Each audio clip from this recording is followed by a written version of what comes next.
Hello everybody. Today we're going to talk about hydronic heating water circulators or circulators. Now what a circulator is if you have a boiler or any kind of hot water distribution system, what that circulator does is it pumps that water up through the system and back to the tank. On a boiler, what it does is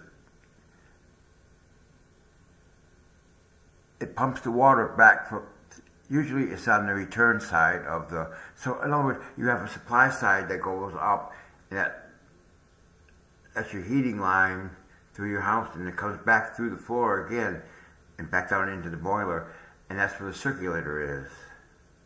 It just pumps the water back up through the system. Now, Taco and ground fuss circulators, they're basically self-enclosed. And there's another company here, Thrush Company. I think they're mostly enclosed. The motor's enclosed inside of it. And if it goes bad, you have to replace the whole unit. But you can, there's 4 screws that, on the Taco ones, if you take those 4 screws out, you can remove that motor and put the new motor in there and put those screws back in there.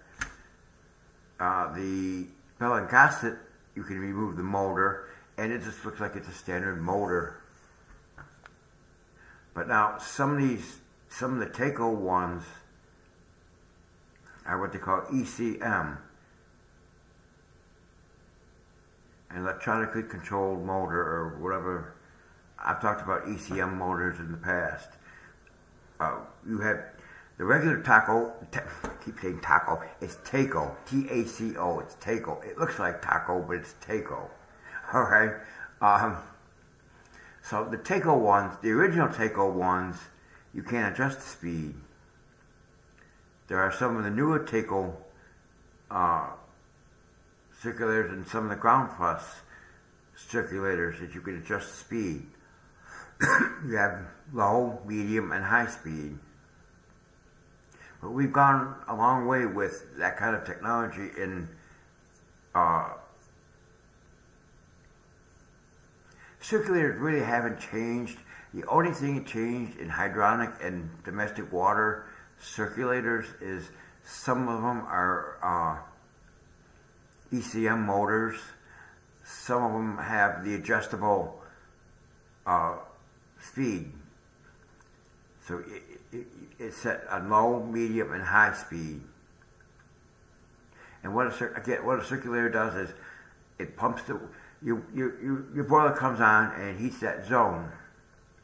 So when it heats that zone, that water comes back through the return through that circulator, and the circulator pumps the water back in, the warmer water back in, the cooler water back into the boiler. So it's a recirculating. That's exactly what it does. It recirculates the water through the system. Thank you for watching, and have a good evening.